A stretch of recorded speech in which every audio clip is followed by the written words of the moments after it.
Pope ফ্রান্সিসের বিদায়ে শুরু হয়েছে ধর্মীয় নানা আচার বিধির কার্যক্রম।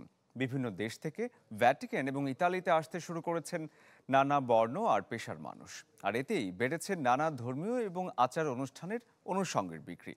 সেই সাথে চার্চের কার্যক্রম, পর্যটন এবং তীর্থযাত্রার সাথে মিডিয়া সম্প্রচার, প্রকাশনায় সব মিলিয়ে $10 বিলিয়ন বৈশ্বিক বাণিজ্যের অপেক্ষায় এখন বিশ্ব। খ্রিস্ট ধর্মাবলম্বীদের শোকের সাগরে ভাসিয়ে এই নশ্বর পৃথিবী ছাড়লেন পোপ ফ্রান্সিস। পরবর্তী পোপ নির্বাচনের আগ পর্যন্ত ধর্মীয় ভাবগাম্ভীর্যের মধ্যে চলবে আয়োজন। তাতে বিশ্বজুড়ে ধর্মীয় পণ্য, পর্যটন ও তীর্থযাত্রা, মিডিয়া সম্প্রচার, প্রকাশনা ও স্থানীয় চার্চ কার্যক্রমে প্রায় $10,000 কোটি বাণিজ্য হবে। এই তথ্য ইটালির বেশ কয়েকটি গণমাধ্যম ও ভ্যাটিকান সিটির। রোজারি, ক্রুশ, প্রতিকৃতি, মোম ও ধূপকাঠি, স্মারকসজ্জা, তীর্থযাত্রা, ধর্মীয় অনুষ্ঠান, গির্জা সংস্কার চলছে পুরো বিশ্বজুড়ে। এতে এগিয়ে থাকবে ইউরোপ। খরচ ছাড়াতে পারে $150 মিলিয়ন। তবে ক্যাথলিক খ্রিস্টান কম হওয়ায় ব্যয়ের দিক থেকে পিছিয়ে থাকবে অস্ট্রেলিয়া।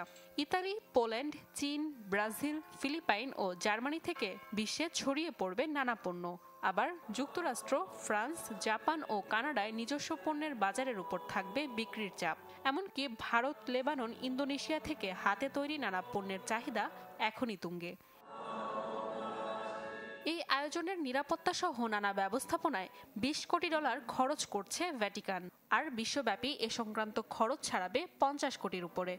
পণ্য বিক্রির আয়ের শীর্ষ দেশ হিসেবেও সামনে থাকবে ইতালি। এরপরই রয়েছে চীন, যুক্তরাষ্ট্র, ব্রাজিল, পোল্যান্ড, ফিলিপাইন। পণ্য কেনার শীর্ষ তালিকায় আছে যুক্তরাষ্ট্র, ফ্রান্স, জার্মানি, জাপান ও কানাডা। পুরো এ প্রক্রিয়ায় থাকবে যুক্তরাষ্ট্রের শুল্কের প্রভাবও। ফলে পণ্যের দাম থাকবে চড়া। নাদিয়া ইসলাম তুলি, চ্যানেল 24।